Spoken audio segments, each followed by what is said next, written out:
Yo, yo, yo.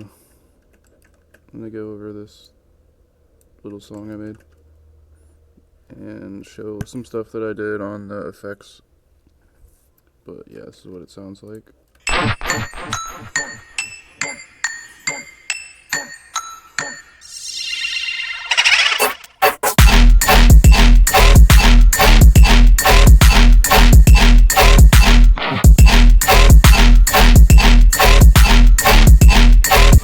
Yeah, that's pretty much it. But yeah, let's start with the drums, I guess.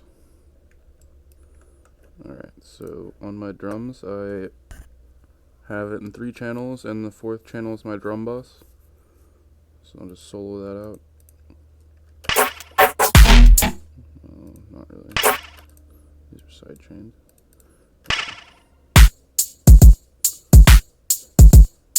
It's pretty simple. I could put some reverb on here. Let me do that really quick.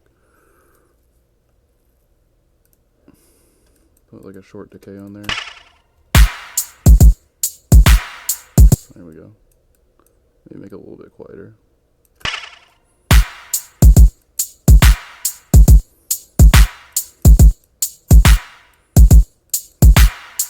There we go. Okay. Let's just see how that sounds with everything all together.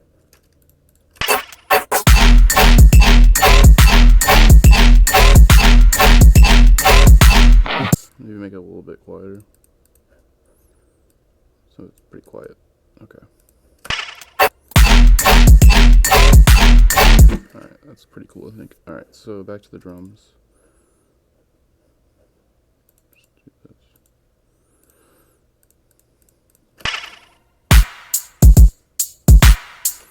Okay, so basically what I do with the drums is I like to soft clip stuff a lot.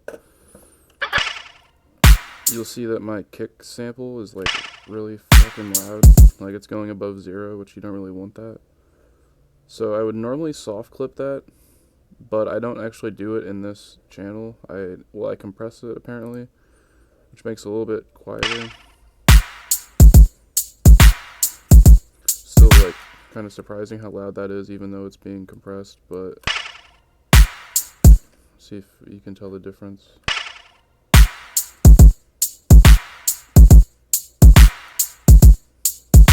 I think it just cleans the kick up a little bit, and it makes it less boomy, which it's like really fucking loud kick. So basically I compress it, then I send it to the drum bus, which is this right here. Then I have my snare right here. I do the same thing. I put saturation on the snare to make it louder, and then I soft clip it, which soft clipping is like definitely something I recently started using, and it makes a huge difference because it makes everything, well, first of all, it makes stuff more saturated, which makes stuff sound louder, but it's not actually as loud. So if I'll solo the snare, and you can see what happens when I take off soft clip. So right now it's hitting at about 6, and if I take soft clip off, it goes up to like 0 dB. And I don't know about you, but you can't really tell the difference in how loud it is.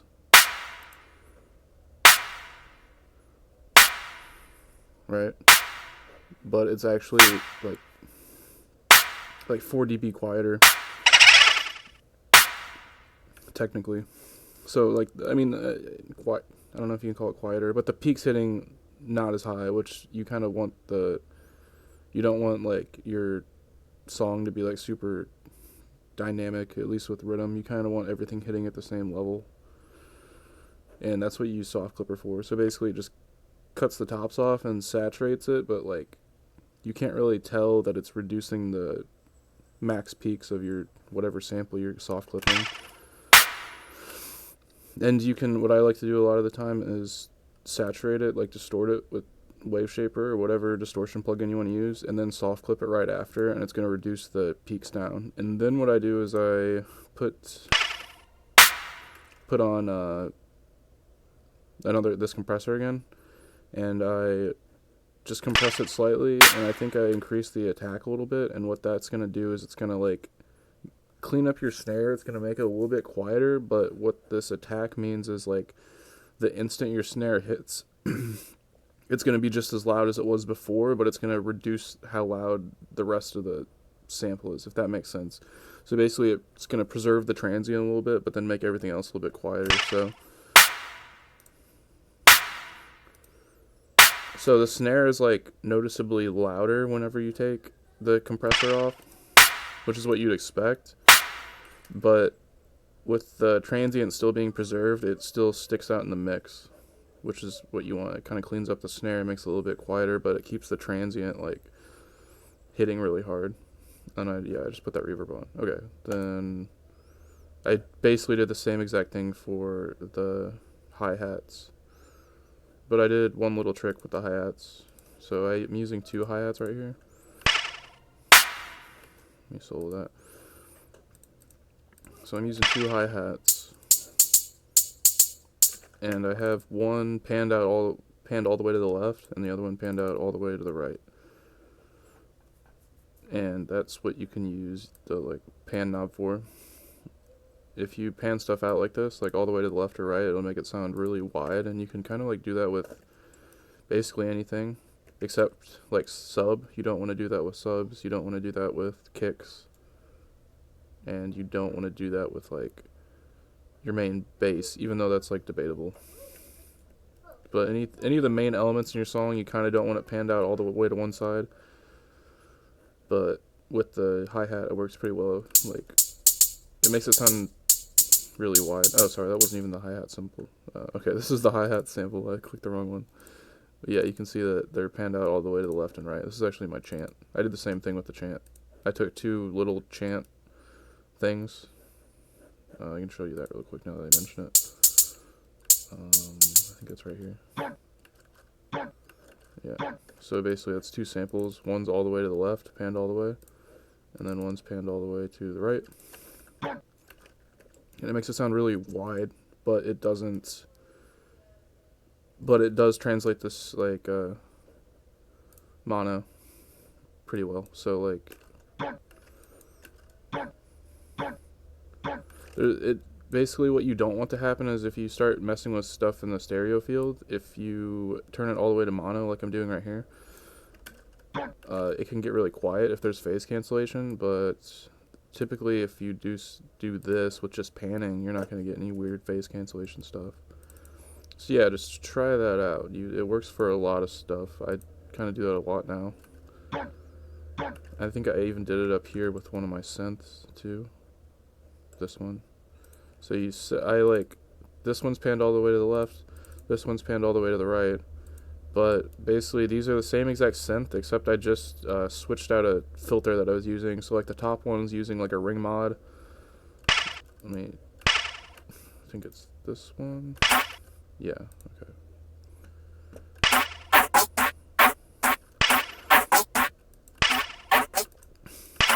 So you see they're totally panned out, but I think the top one's using a ring mod. But so, and then they're like, it sounds really wide, but again, if you switch it to mono, like this,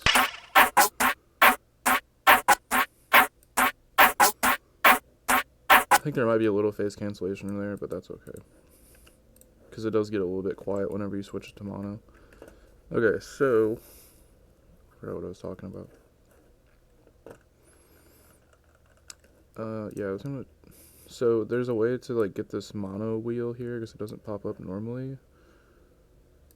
Yeah, okay. So if you click these 2 little arrow things right here, this will pop up your mono wheel, and this is just helpful to check your like mono mix, because you want your song to sound good in mono no matter what, because a lot of like club systems are just mono. Okay, yeah. Oh yeah, last thing for the drums. So I'll go back to the drums. Okay, so I basically talked about all the different like channels for my drums, and then this channel, I'm basically routing it all to one channel, so you can see that channel 1, 2, and 3 are all going to channel 4. 1's also going to 10 for my sidechain, but I'm not going to talk about that. Okay, yeah, I send it all to channel 4, and then I soft clip everything, because remember what I talked about, how soft clip basically keeps the stuff as loud as they are, but it just clips off the peaks. And you kind of want that because now that, like, if you look at my drum pattern, I have the snare, the kick, and the hi-hat all hitting at the same time. And you can imagine that would, like, all the samples build up on top of each other, and it makes, like, something really loud. So basically, if I'm not soft clipping this, you'll see how loud it actually gets.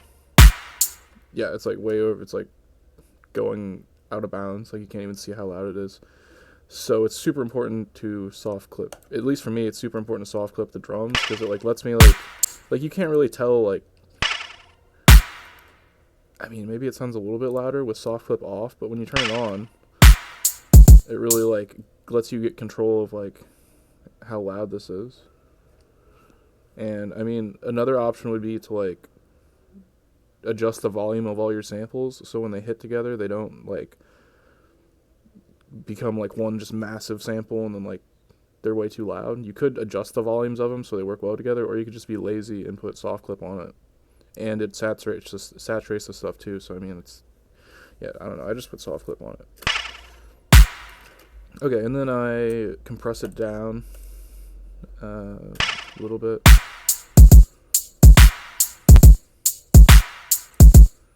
It does the same thing with the transient. It kind of softens your drums up, and then since it still has like a pretty strong transient, I think it just makes the drum sound smoother with the compressor on. But yeah, it's pretty simple. I don't know. I probably took like 10 minutes to explain all that, but yeah. Alright, that was the drums. And then one thing, I haven't done it with my drums yet, but I like to tune stuff. So if like you look here, I changed the pitch of this from what it originally was a lot. Like with these chants, you kind of just want it to be like low. And I soft clipped it for some reason. I don't think soft clipper is not actually doing anything right here because it's not loud enough to soft clip it, so it's not really doing anything right here. But A for effort, I guess. And I just EQ'd some of the high end out. Okay, yeah. And then let's go over the bass that I made, the main one. Actually, when I made the song, I started like, this was the main bass, right here.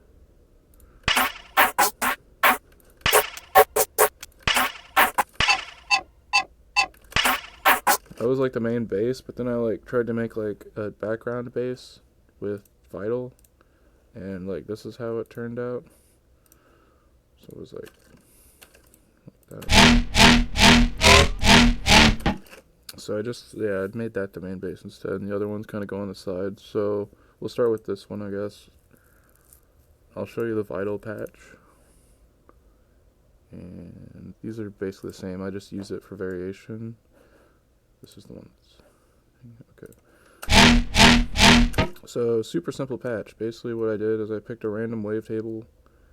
I messed around with the position a little bit, and then I took LFO 1, switched it over like to this morph setting called inharmonic.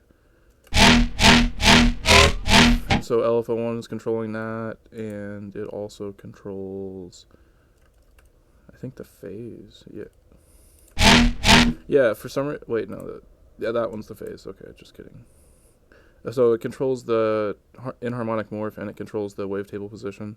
I would highly recommend Vital for RIDDIM, because, like, I don't know, this sound, it took me, like, 5 minutes inside Vital, and I was like, damn, that's sick. And then for effects, I put a filter on. It's not doing a whole lot, just maybe getting rid of some of that noisy high end. I turned the drive up, so it should hopefully make it a little bit louder. I turned on multi-band compressor. That makes it more like dirty because it brings out like the high end so you can hear it better. I don't know if I changed any of the settings. I don't really think I did. And then I put on soft clip right here, but not for the same reasons that I normally put on soft clip. This actually distorts it quite a bit.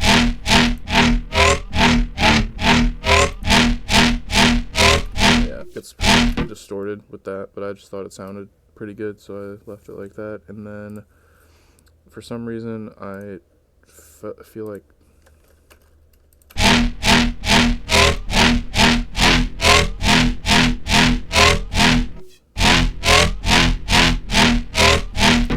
when I put this automation on the phase, it just made it sound better, so I just left it.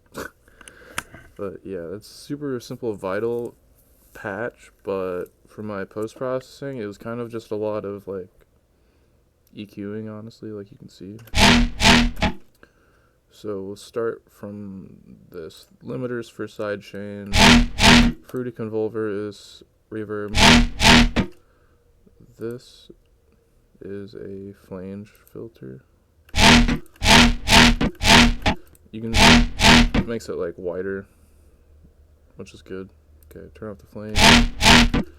And this actually shapes my sound, so I do this a lot with Serum FX. You could also just automate filters to get this kind of thing, but basically I have an LFO and it's like controls the filter cutoff of this, and then I put on a multiband for some reason. Oh yeah, I needed that. And yeah, so this is without the filter on it. Yeah, just too much. So if I filter it, it makes it nice and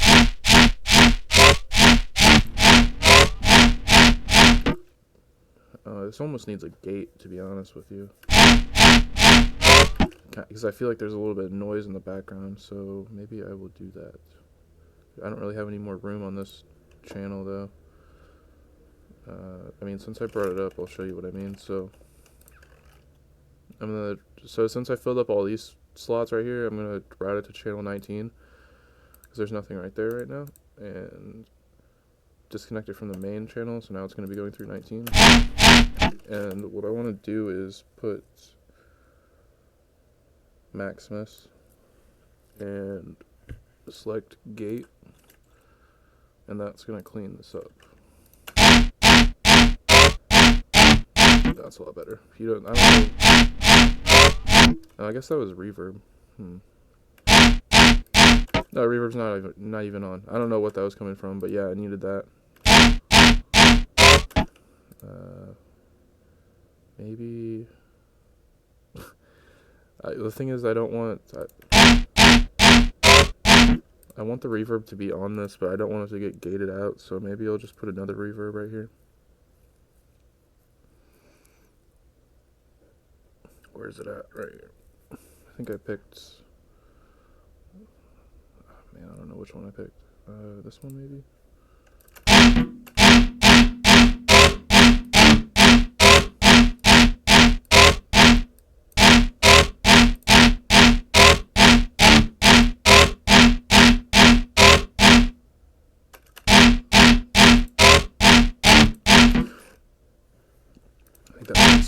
I think that sounds good. Okay, cool. Anyways, back to the other effects. So yeah, so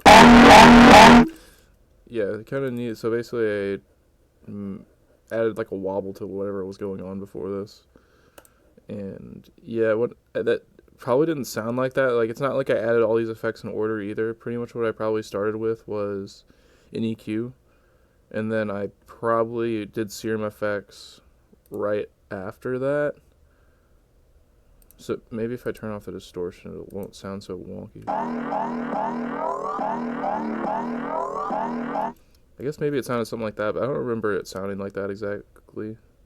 But anyways, this is kind of what it ended up with. What I end up doing a lot of the time is, like, I'll go back and forth. Like, I'll mess with the effects, and I'll go back to the patch and mess with the patch, and then I'll go back to the effects and mess with the effects more. So it's not like I don't do everything in order, and I don't think it's really possible to do stuff like that unless you're really good or something. But okay, so I'm gonna turn this back on, and we can kind of just see what this EQ is doing. Maybe I'll leave the wave shaper on too, so we can hear it better. Okay, so, and like that's how I would have created it in the first place anyways, because I would have distorted it first, and I went back and EQ'd it to clean it up, actually, so.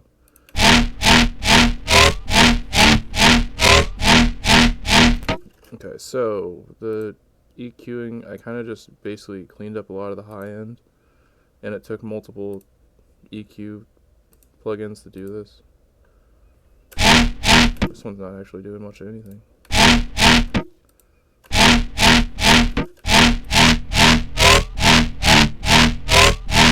Actually kind of sounds better.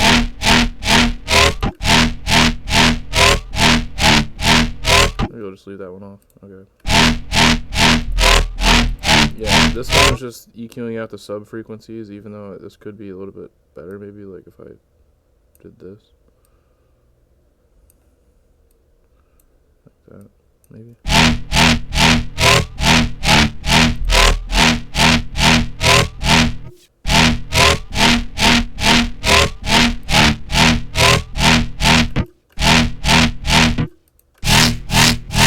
Yeah, this is a big one. Okay.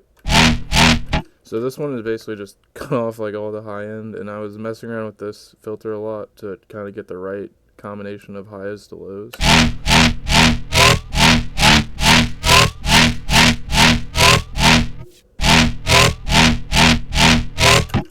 And the thing about this, the way it kind of works, is because you're getting a lot of the harmonics back. Like, yes, I'm cutting off a lot of like the high end and the harmonics and the sound, but when I distort it again right here with this like super aggressive wave shaper, it's going to bring back those higher end sounds, except they're going to come back like cleaner and less resonant because it's coming from distortion rather than like, I don't know, like artifacts of you like making the sound. Because a lot of the sounds I make in Serum and Vital, they come out like sounding like kind of like trash, but then you EQ them and kind of get the feel for them, and you can turn them into like good sounding stuff that's not too noisy. So that's what I did right here. I basically, all that's left is like the low mids, and then there was a really resonant point right here, I guess. So that's why I did this right here.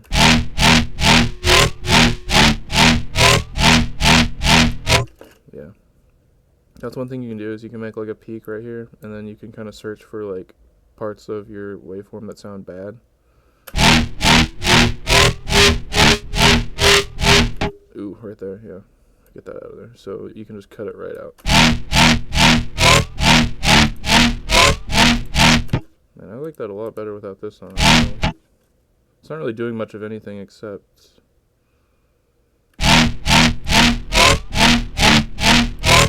Maybe it's because the low end...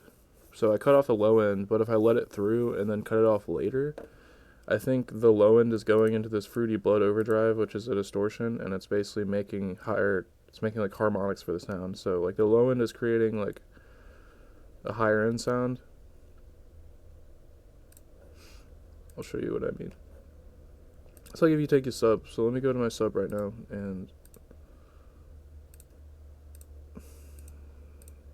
this video is going to be hella boring. Alright, let me go to my sub, and you'll see what I mean. The sub is just a sine wave coming out of Serum.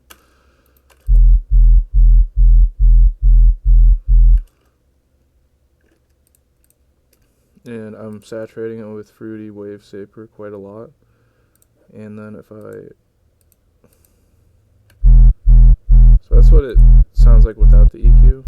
And this is just by itself, you know, it's just a sine wave. You can barely hear it. You wouldn't be able to hear it without headphones, but... So this is it saturated, and if we can look at like... So that's what I mean by... Back on the other one. Right here. So this EQ, it was EQing out a lot of those sub-frequencies. But I think what's happening is those since I stopped doing that, and I think it sounds better actually with leaving this out, I think those sub-frequencies are going into Fruity Blood overdrive, and they're basically being turned into something like this higher end stuff, you see. So basically this started out as like a pure subtone, put it in the Fruity Wave Shaper, which is a distortion like Fruity Blood overdrive, and it's making all this higher end content, and I think that's why the other one sounds better, but it's kind of just speculation. Anyways, yeah, now that I'm on my sub, basically, yeah, that's how my sub works. I cut off everything except like this right here. You you get a nice chunky sub by saturating it before that, and then fruity limiters for, damn that's loud, fruity limiters for the sidechain. Okay, cool, back to the other one I guess. Maybe not. This one right here. Yeah. Why is that playing? Oh, I was doing the main bass, I'm an idiot. Okay, cool. Yeah, that's pretty much it for, what does this other EQ look like? Come on. It's taking out more high end. You really have to mess with the EQ. Like, this honestly sounds like trash without the EQs on. You know, not what you're looking for.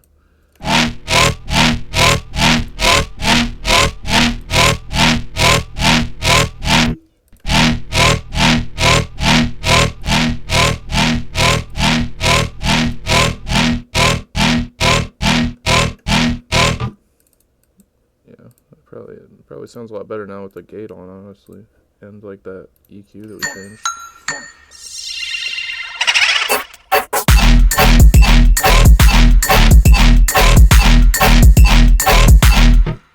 I can't really tell the difference, but I'm sure it sounds better, at least a little bit.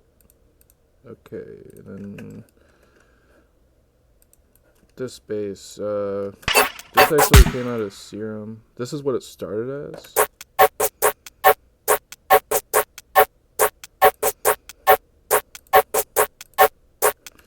And if you'll notice, these are all kind of the same thing, like this one.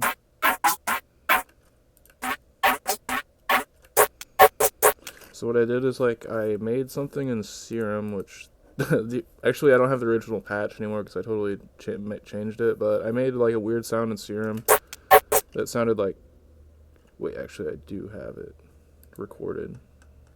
So this one? I think it is this one. Okay, so I made this in Serum. Is that, so literally just that?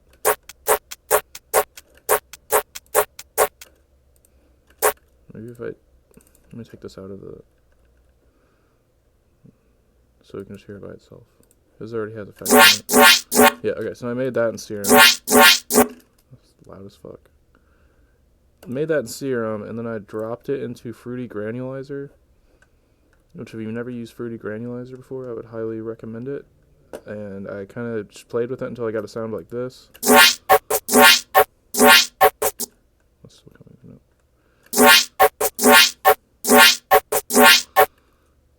This is actually the original sound, I guess. I don't know. I think this part right here came out of Granulizer. Anyways, I arranged it like this, just messing around, and then I put effects on it, and then I recorded this and this, and then I pushed them out to like the left and right stereo. So basically we've got this like super wide type effect going on with that sound, and then there's like a lot going on here. So it looks like basically what I've done is got saturation. Isotope Trash 2 is for saturation, so let's just start. This is a gate again.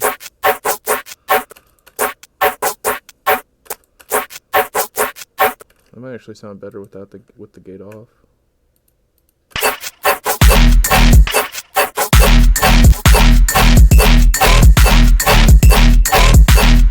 I think it does sound better with the gate off because you get that little like weird kind of rhythmic, clicky, noisy part. Okay, anyways. Looks like I've got Wave Shaper going on right here. This is I kind of do this every time, as I'll just, with Wave Shaper, it starts out like this, and to make stuff louder, you can push it up to the top, and this will kind of stay clean until you start getting over to the left side, and it will get more crunchy and more distorted, which is typically what we want. So you find a good balance in here somewhere, and then what you can do is take the other remaining part of it and push it up. And this will soft clip it. I know I use soft clipping a lot, but this isn't really for what I was doing with the drums, just to clip off the edge. This is basically just makes the distortion softer, because it's going to be distorting it, but if you make a little rampy thing like this, it'll make it softer. And then there's also some crossover distortion right here, which you can get. It's like basically it'll start all the way like this, and it'll go directly to the corner, but if you push it to the right a little bit, it'll make some what's called crossover distortion. I don't really understand how it works exactly, but that's what it's called.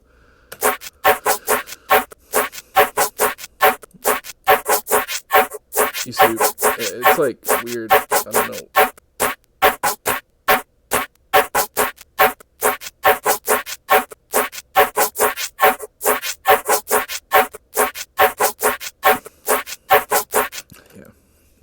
You're actually hearing more than just this channel. Okay, then EQ. Yeah, this is kind of... I don't know, I guess I just thought this sounded good. I think the main thing with... Sorry, like layering a bunch of sounds is just getting the EQ right and getting the stuff to work together. But then again, I mean... if you work on individual sounds and have a whole bunch of stuff that sounds good, and you're kind of thoughtful about like what sounds you're mixing together, like you saw the first sound that I did, the main one, it was really bassy, and this one is a lot more high end, a lot more air, a lot more like, I don't know, yeah, like high end. It's just a higher pitched sound. And I don't know, probably my thinking was, yeah, that just doesn't sound good right there, so I just notch that out with a pretty fat notch. And then these ones right here, yeah, so that's a part where I was like, if you make the peak like this and start like scanning, like if you move it around and listen, and you listen for, yeah, it sounds horrible, and then just notch it right out of there, and it cleans your stuff up a lot. And that's like super duper important, because those frequencies that are really resonant, those are typically the loudest ones. And with mastering, which I'll go over, when you try to master stuff that has those really resonant frequencies, I think it's really like not easy to do. And it doesn't, first of all, it sounds bad. Second of all, it's going to mess you up later down the road when you start trying to mix stuff and start trying to master it together, because those are too loud, and you don't want unevenness like that. Like, you don't want it to be too like sanitized and like tame, because then your sounds aren't going to sound interesting, but you need to get rid of some of that harshness. And like, I pretty much do stuff like this on every little like serum or vital patch I make.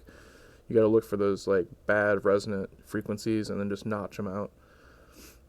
EQing is like probably the most important thing that you can do with basses, even though it took me the longest to really figure out. And you have to be willing to experiment with stuff, because like even shapes like this, like I've been producing for like 2 years. It's like I never really did stuff like this, EQing stuff like this, until like maybe like a month or two ago.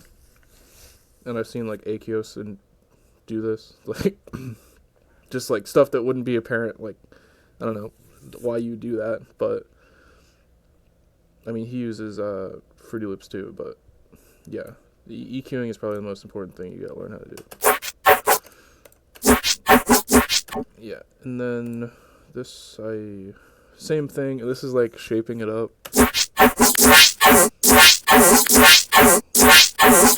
It actually sounds pretty cool. But basically putting the LFO on the filter and just shaping it up. You could do this with any filter. You don't have to use Serum FX. You're just automating the filter cutoff, and you're like kind of reshaping the sound. This is saturation. Simple like EQ. Looks like I took out some mids. Yeah, that's pretty much it for that one. And then I have like this other channel. This one's.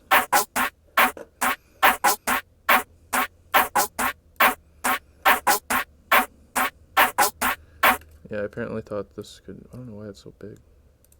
Okay. Like this. Alright. And yeah, I just boosted the mid. Like, I don't know, EQing is like really the key here. Like I said, I kind of just... And like, this EQ, like there's like nothing left. But that's what I did because I don't know. Jesus. Okay, yeah. I don't know, just EQing. You gotta be creative with the EQ, honestly. And I put a gate on it. If you don't know where that is, presets, hit gate, super useful. Yeah, gate's right there. And then basically you'll kind of run into a point where basically how gate works is if a sound isn't loud enough, it'll just cut it off so you won't hear it at all. And it's kind of nice for RIDDIM because you want stuff to be crisp and impactful. You don't want it to be like, you can't have too much stuff going on in the mix, even though there already is. So you have to like keep it clean, and you can do that with gate. And the thing about Maximus gate, this comes with FL Studio, by the way. You can adjust the pre-gain right here to affect like what's getting cut off and what's being left alone. So if you drop the pre-gain down to like 0, nothing will get through. But once you bring it back up, stuff is actually loud enough to get through.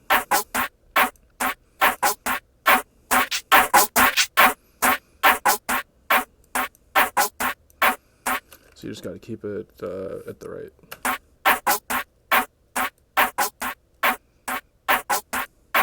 Keep it at the right level, and then if it's too quiet, you can adjust the post gain, and that's like your output gain. So that'll, if you need it to be louder, you can make it louder like that.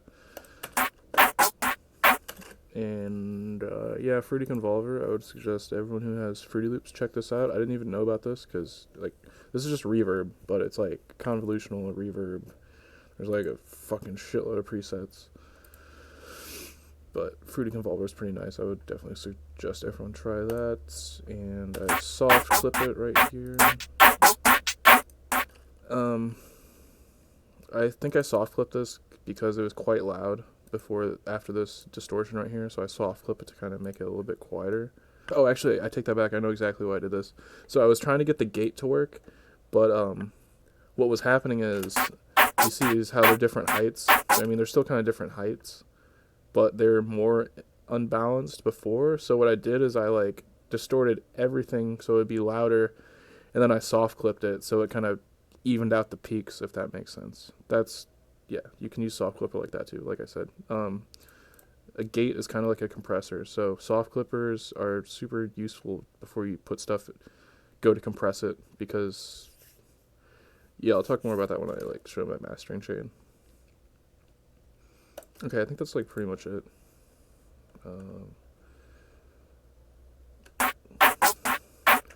Yeah, added in some samples from Mario, like this.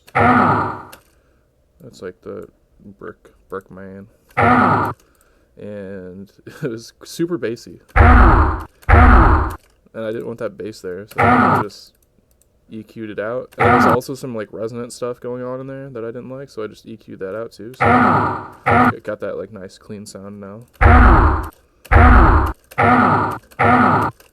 Kind of meshes better with the song. Alright, yeah, that's pretty much everything there is with the basses, I think. And there's like another one, this one, but like it's more of the same shit. Like I kind of do the same thing every time with all my basses. But yeah, hopefully this video's not like an hour long, but yeah, so I'll go over my mastering stuff now, and then that'll be it, because mastering actually helps quite a bit, especially with RIDDIM, because it really just maximizes the sound.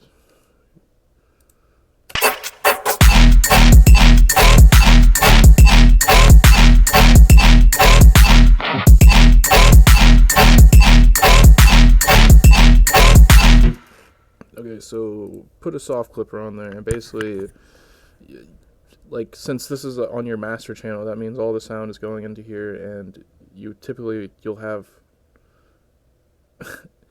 this goes back to the thing where it's like you could adjust all of the levels on all your different channels and all your instruments and stuff to kind of get it all just to fit together and be like like balanced, but I don't do that. I mean, like, I don't know. I just almost feels like I almost feel like it sounds better if you leave it unbalanced.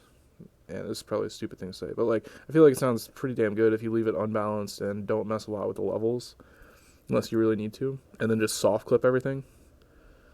Like if there's an element that sounds too loud in the mix, you got to adjust the level, but besides that, don't worry about like adjusting for the peaks, just put a soft clipper on there.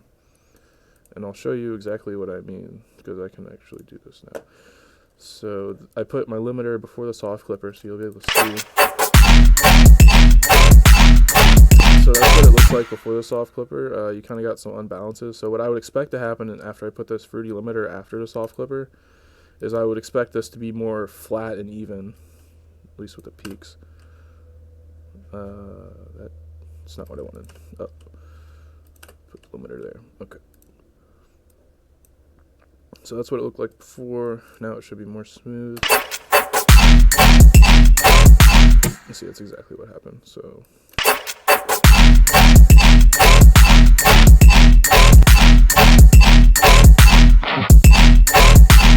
So the soft clipper is making it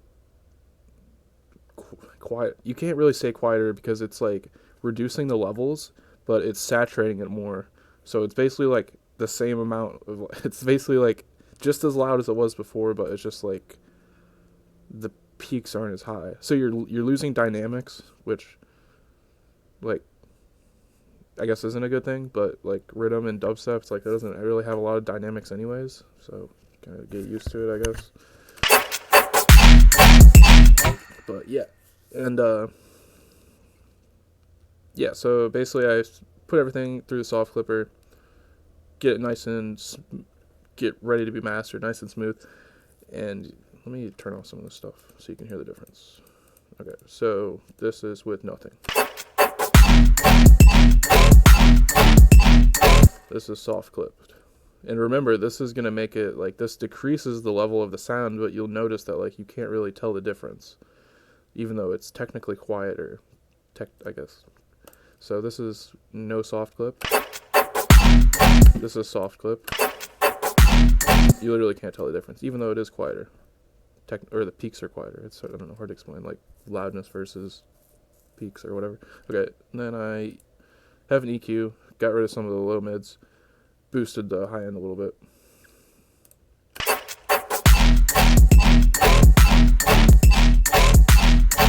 Actually, I think I might have.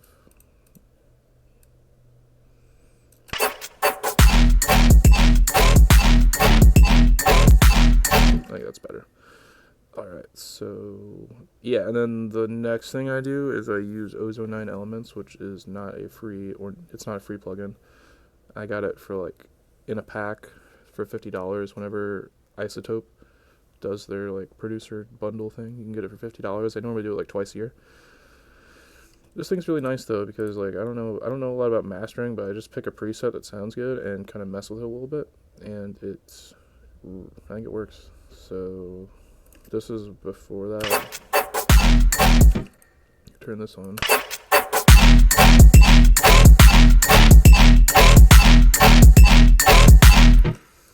Starts making it louder, and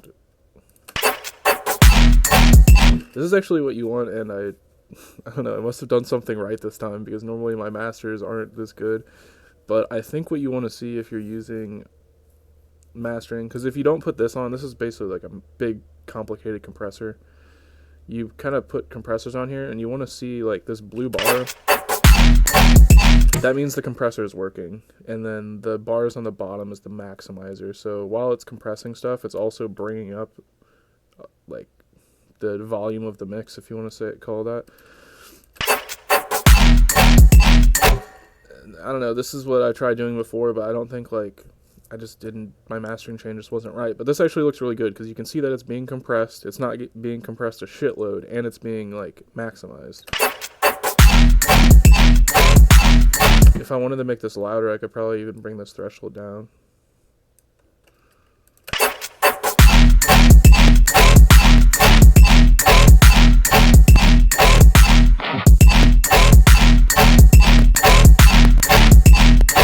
My computer's starting to explode. because I'm recording, and yeah. Okay, yeah, so that's pretty cool, and to get even more loudness out of it, I saturated it a little bit.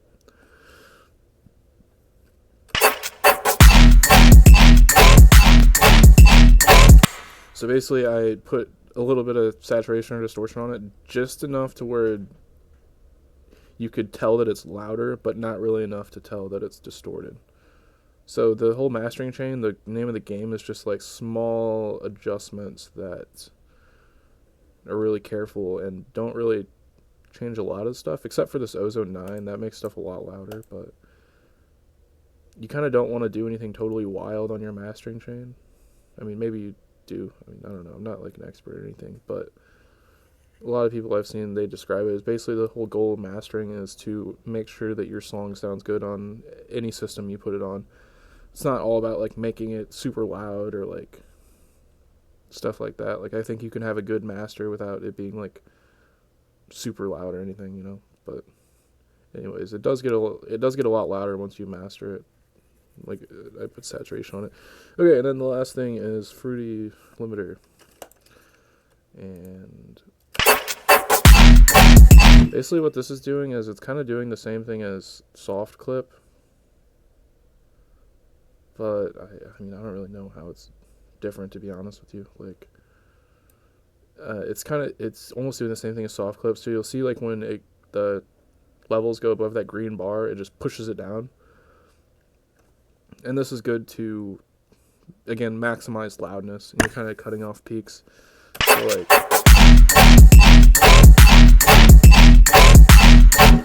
basically every time my snare hits, it's going to be louder than everything else. And even though I soft clip and even though I'm compressing it right here, like it's still probably going to be louder than the rest of my song. So I put a limiter at the very end, and it's going to, when that snare hit transient comes, it's going to shove it down. And then it allows me to raise the gain of everything else. So I slightly raise the gain of everything with the limiter, and that's just going to maximize loudness.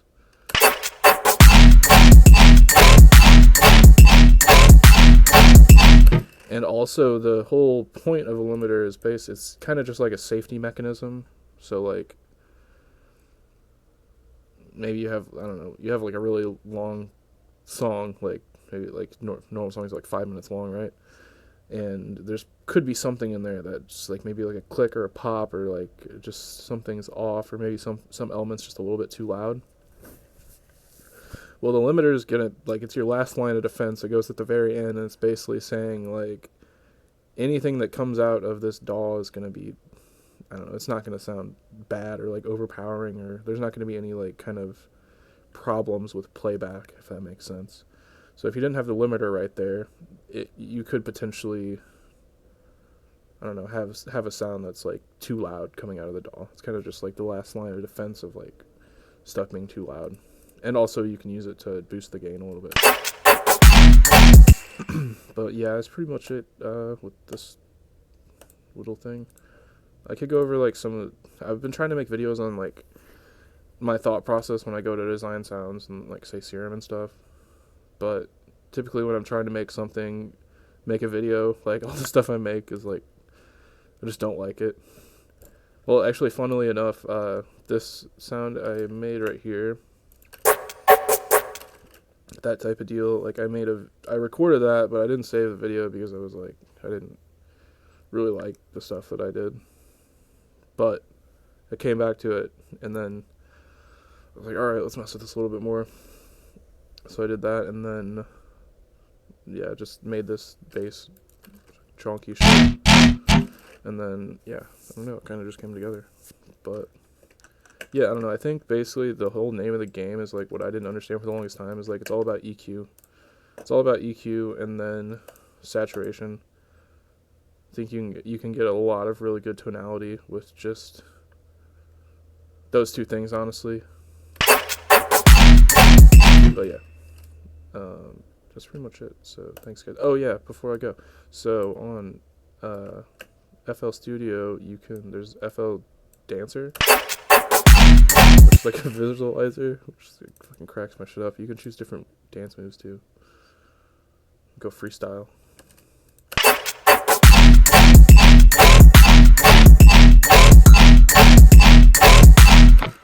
yeah, you can find that if it's under generators for some reason, but